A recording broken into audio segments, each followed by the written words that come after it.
Welcome one, welcome all, ladies and gentlemen, to the final installment. Yes, this is the series finale and hopefully your favorite YouTube channel of all time. So if you made it this far, you're almost ready for the AP exam. Okay, last topic for the AP exam comes from our chapter 14, and it's of course inference on linear regression. So let's take a look at this question. All right, we're interested in how income varies with age.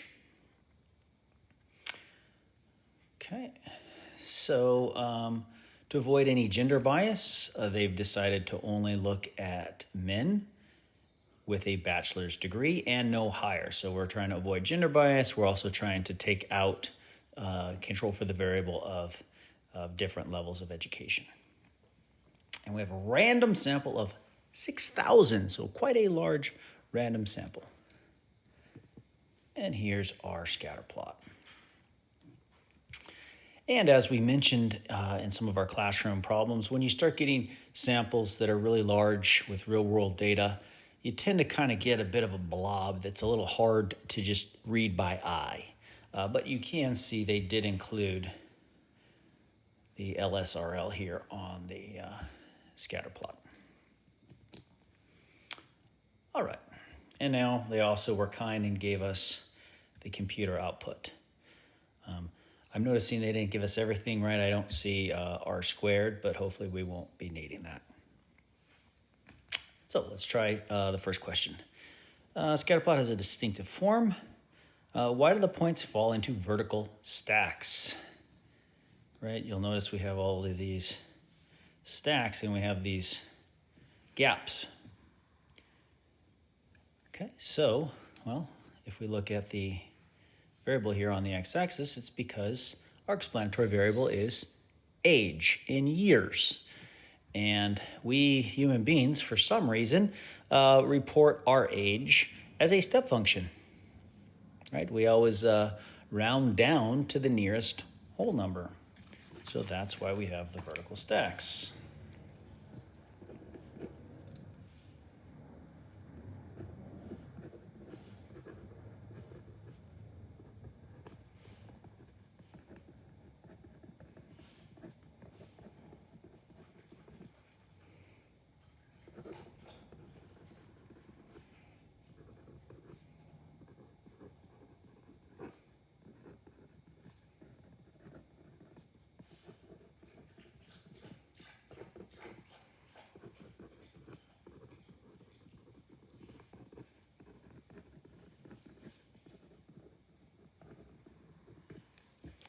All right, that was fairly easy. Let's look at question B.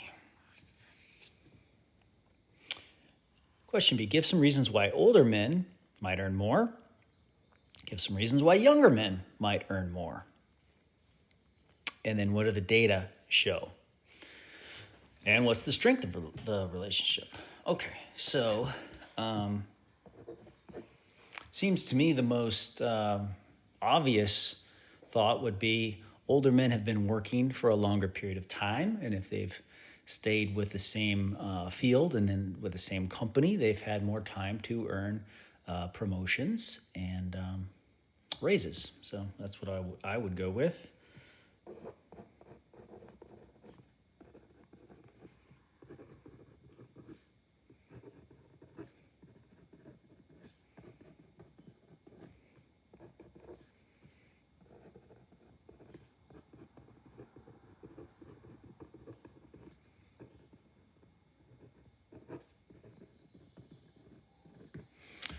Okay. Younger men, on the other hand, there are certain industries where youth is valuable. So I would say professional athletics, for example. Younger men also might be more desirable in certain acting roles, things like that.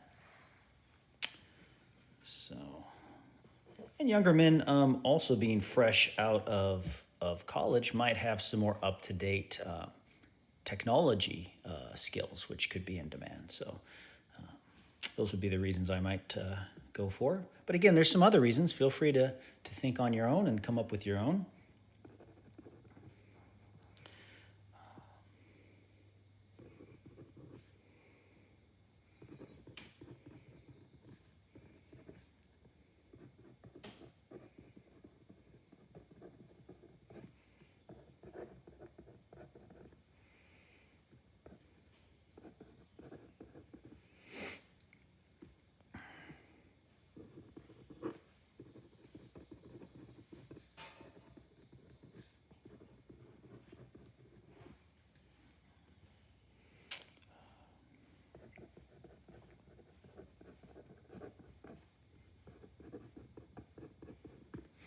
Okay. So we're basically saying, pretend you didn't have the data. Make an argument for either direction, right, in the relationship. But they then say, now look at the data. What do we see? Well, we see a positive correlation. So that means that, yes, indeed, it appears that the older men make more money on average, right? That's the key, on average. There's people over here that are young that make a whole bunch, but that's not typical, right? The average response is what we research in statistics. Okay, so our relationship shows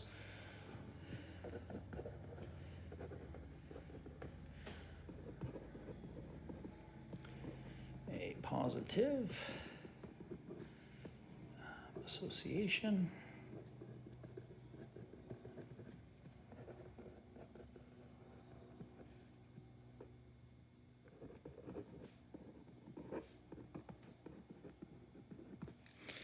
Okay, and is this relationship very strong? Maybe that's why they left out the correlation, because having the correlation would make it real easy to say, oh, look at the, R, well, I guess not the correlation, R squared from the computer printout, but then you could calculate R, right? They probably left that out, so you'd have to be a little better at reading the plot. And reading this plot, I see a ton of variation, so I'm going to say, no, it's not all that strong.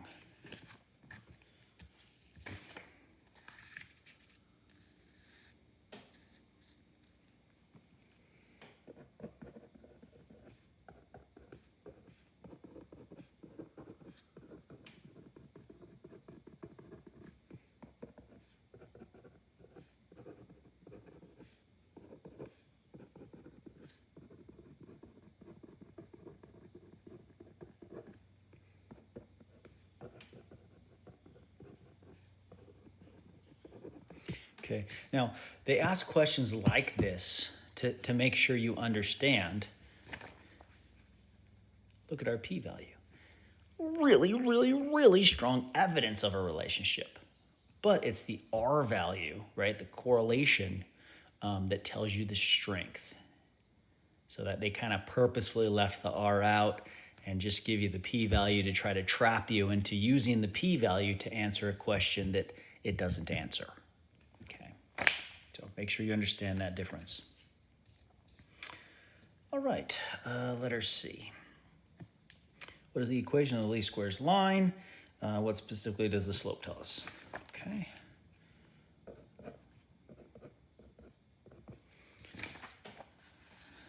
All right, so remember it's these two values that we use to find our line, right? There's our intercept, and there's our slope.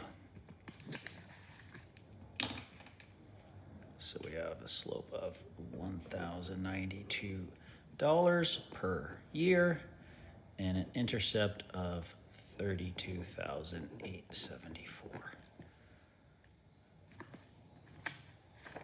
Okay. And again, this is starting with age 25. So realize when I plug in 0, that would be predicting for a 0-year-old making that. So that intercept is extrapolated, and again, kind of nonsensical, right? We need to put at least 25 for X to be in the domain. Okay, What specifically does the slope tell us? Well, $1,092 per year, right? Predicts an increase of $1,092 per year for men aged 25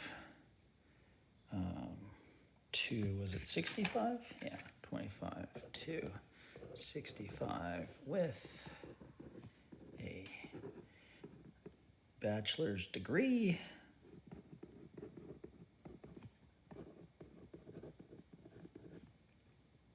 but no higher degree.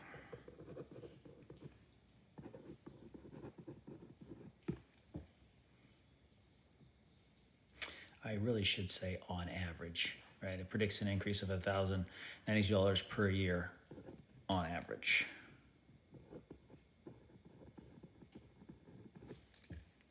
Okay, that's kind of an important thing, but hopefully by now you're understanding that when we're making predictions, they are all on average unless your correlation is exactly 1. All right. Letter D. We know even without looking at the computer printout, there's highly significant evidence that the slope is greater than 0. Why do we know this? Okay, so we're not allowed to look at the computer printout, right? We're only allowed to look here. How do I know just looking at the graph? Okay, well, A, I could see there's a positive line.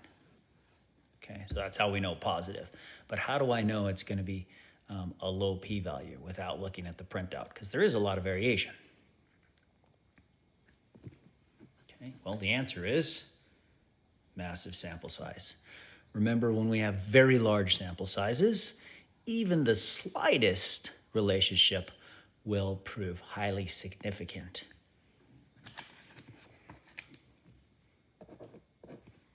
Okay.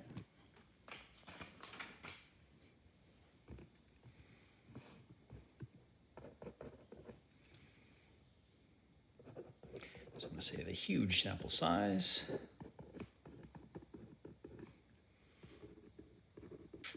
makes even a slight relationship highly significant.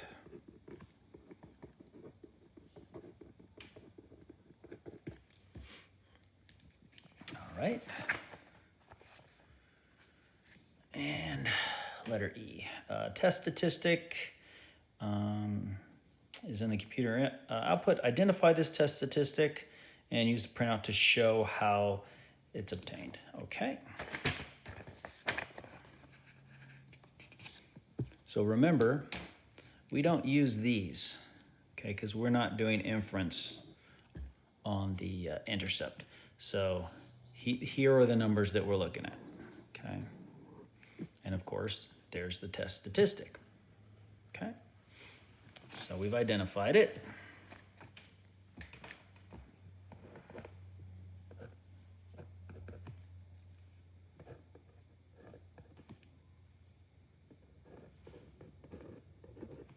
Okay, and now we have to show how it was calculated. Well, remember that T is equal to B divided by its standard error. Okay, so T equals B over the standard error of B. That's how our formula sheet writes it, right?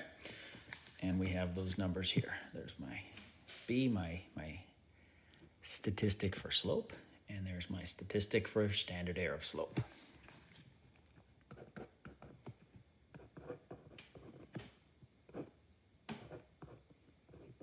Okay, and we should just confirm.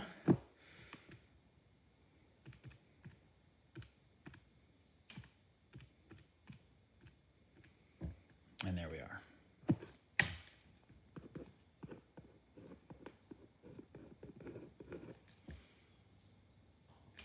Okay, pretty easy so far.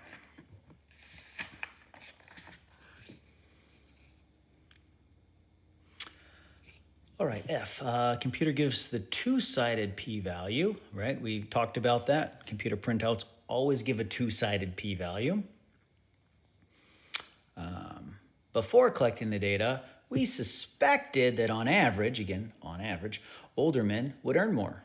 Okay, so that means we actually had a one-sided test. So what would be the p-value for this one-sided test? Well, that's pretty simple. We just have to take the p-value they gave us and divide by 2. This is, again, scientific notation. So we've got 4.33 times 10 to the negative 40th. And we just have to divide that by 2. And there we go.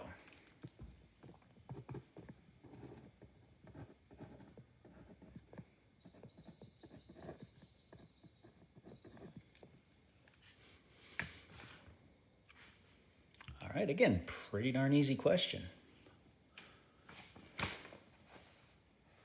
All right, and last one.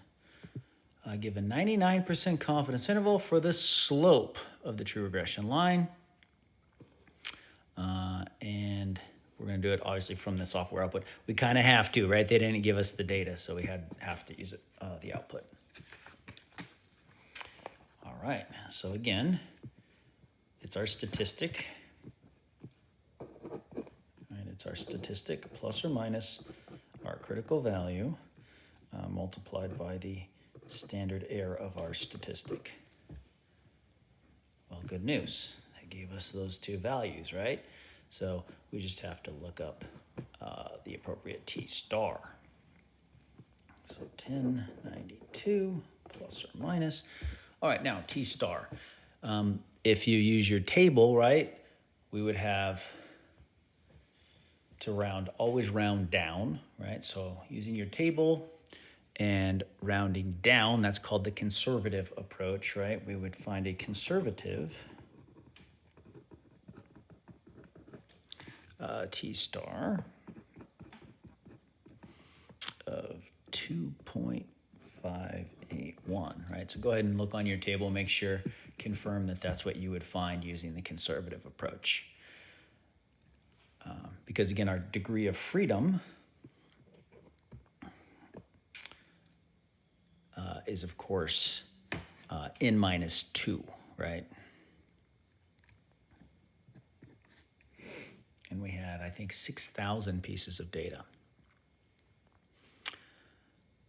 All right, so using that, 2.581 multiplied by that standard error from the printout, which was right there,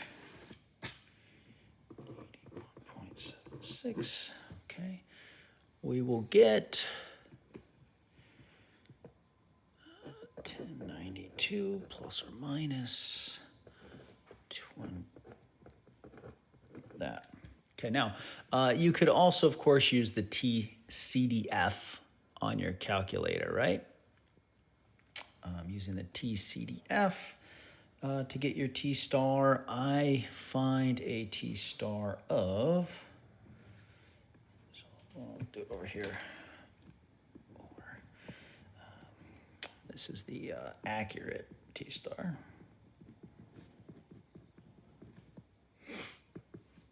About 2.576, so not that different really. But if you did that,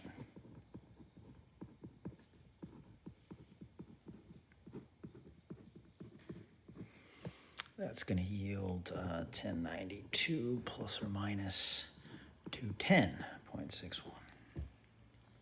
Okay, so not much different. I mean, we're talking, what, $1? Less than $1. So not a big deal when you're talking about arrays, right? So this gives me 881.39 to 1,302.61 cents. Okay, this one over here gives me 880.98 to 1,303.61 0.02. Okay, so either one's fine. And you can see they're basically the same thing. So let's write our conclusion. We are 99% confident that the true average yearly salary increase or raise, I'm going to just say raise, for men aged 25 to 65 with a bachelor's degree, but no higher,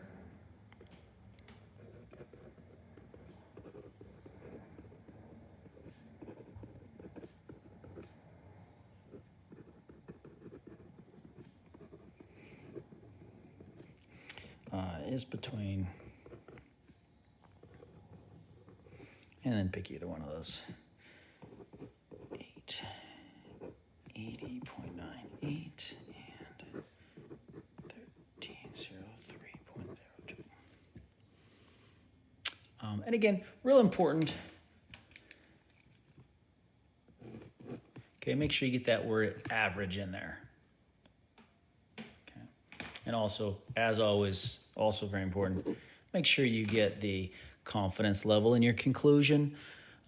Those are two things that sometimes students leave out. They just say, here's my interval, and give the two numbers. Well, remember, a confidence interval requires the confidence level, and it requires a sentence that's in context of the problem, okay? And all of these are on average. All right, ladies and gentlemen, that is it. I hope that you've enjoyed the course, and hopefully the videos that I've made have been somewhat entertaining, but more importantly, educational, and that you've learned something. And I hope you're prepared for the AP test. If you're not, you've hopefully got a little bit of time to get prepared, and I want to wish you the best of luck on it. Thanks.